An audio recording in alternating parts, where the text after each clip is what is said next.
नीलिमा खिड़की के पास बैठी थी, नीले दुपट्टे में लिपटी, आंखों में गहरा सागर छुपाए हुए। बाहर बारिश हो रही थी और नीलिमा यादों में खोई थी। लोग उसे देखते तो कहते माइनस कितनी खूबसूरत है, पर कोई नहीं जानता था इस खूबसूरत चेहरे के पीछे कितनी टूटी हुई रातें छुपी हैं, कितने अनकहे आंसू हैं। बचपन की बरसात।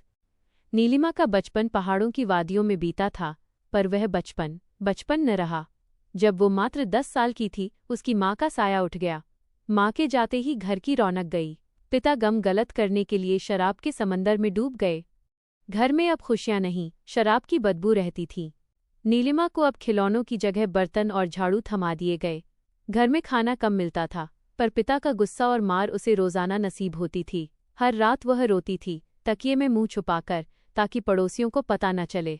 वो स्कूल जाना चाहती थी, किताबें उसे बहुत प्यारी थीं, पर किताबें खरीदने के पैसे पिता शराब में उड़ा देते थे। जवानी का अंधेरा। वक्त पंख लगाकर उड़ गया। नीलिमा 18 की हुई तो पिता ने उसे बोझ समझना शुरू किया। एक दिन एक रिश्ता आया। लड़का शहर का था, सबने कहा लड़का हीरा है। नीलिमा ने सोचा शायद अब दुख खत्म होंगे, शायद अब मुझे अपना घर मिलेगा। पर शादी के पहले ही दिन उसका भ्रम टूट गया।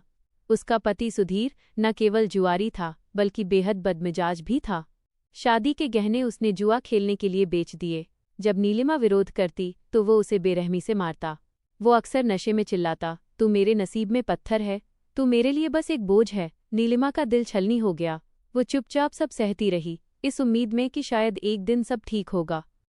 एक उम्मीद और बड़ा दर्द। शादी के 2 साल बाद नीलिमा की जिंदगी में एक नई किरण आने वाली थी। वो माँ बनने वाली थी। उसे लगा कि इस नन्ही जान के आने से सुधीर सुधर जाएगा। उसने अपने बच्चे के लिए सपनों का महल बुनना शुरू किया।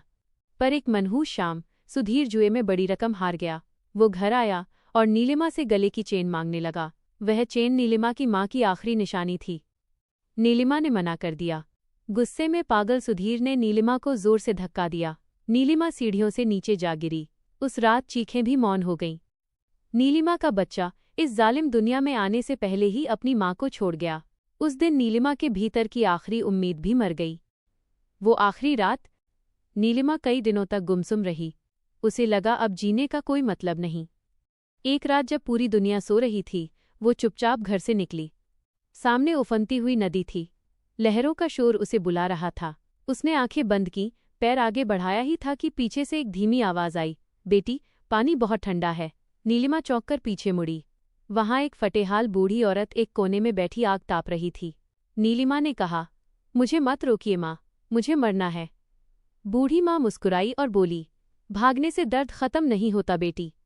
मैंने अपने 4 जवान बेटे जंग में खो दिए, पति भी नहीं रहा, पर मैं फिर भी जिंदा हूं।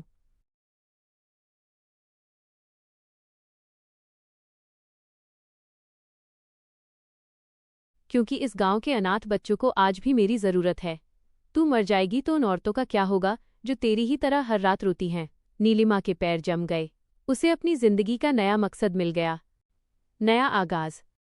अगले ही दिन नीलिमा ने सुधीर का घर हमेशा के लिए छोड़ दिया। लोगों ने बहुत बातें बनाई, अकेली औरत कहाँ जाएगी, कुछ गलत काम ही करेगी। पर नीलिमा ने कान बंद कर लिए। वो एक छोटे से कस्बे में गई। वहां एक सिलाई सेंटर में मजदूरी करने लगी। रात को जब सब सो जाते, वो दिए की रोशनी में सिलाई का अभ्यास करती। धीरे धीरे उसके काम की सफाई सबको दिखने लगी।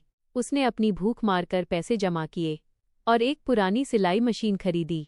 उसने पहला कुर्ता सिला, फिर दूसरा, और देखते ही देखते पूरे कस्बे में उसके काम के चर्चे होने लगे।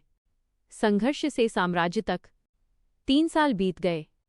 नीलिमा अब अकेली नहीं थी। उसने अपने साथ उन औरतों को जोड़ा जो समाज की सताई हुई थीं। वह कहती, हम कमजोर नहीं हैं, हम एक दूसरे की ताकत हैं।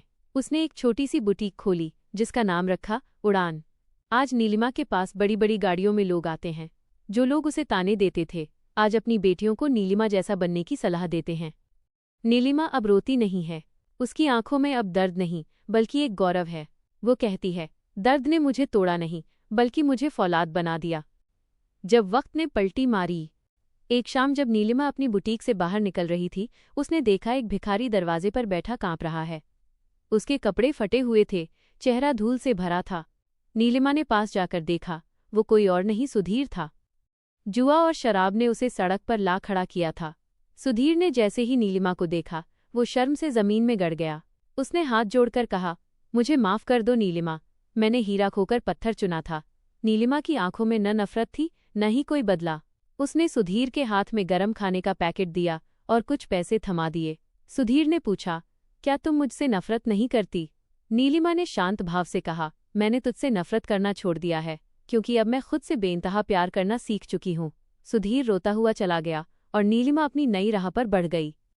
कहानी की अनमोल सीख। दोस्तों, अगर आज तुम भी किसी दर्द में हो, अगर तुम्हें लगता है सब खत्म हो गया, तो नीलिमा को याद करना। हर गहरा अंधेरा एक नए सूरज का संकेत है। तुम्हारे आंसू कमजोरी नहीं, बल्कि तुम्हारी जीत की स्याही हैं। हिम्मत मत हारिए, क्योंकि तुम्हारी कहानी का सबसे खूबसूरत पन्ना अभी लिखा जाना बाकी है। अंतिम शब्द। सूरज उगने से पहले रात सबसे ज्यादा काली होती है। उस काली रात से मत डरना, बस चलते रहना, क्योंकि मंजिल उन्हीं को मिलती है जो गिरकर संभलना जानते हैं। दोस्तों, नीलिमा की ये कहानी आपको कैसी लगी? कमेंट में अपनी राय जरूर दें। अगर इस कहानी ने आपके दिल को छुआ हो तो वीडियो को लाइक करें और अपने दोस्तों के साथ शेयर करें। ऐसी ही प्रेरणादायक कहानियों के लिए हमारे चैनल को सब्सक्राइब जरूर करें।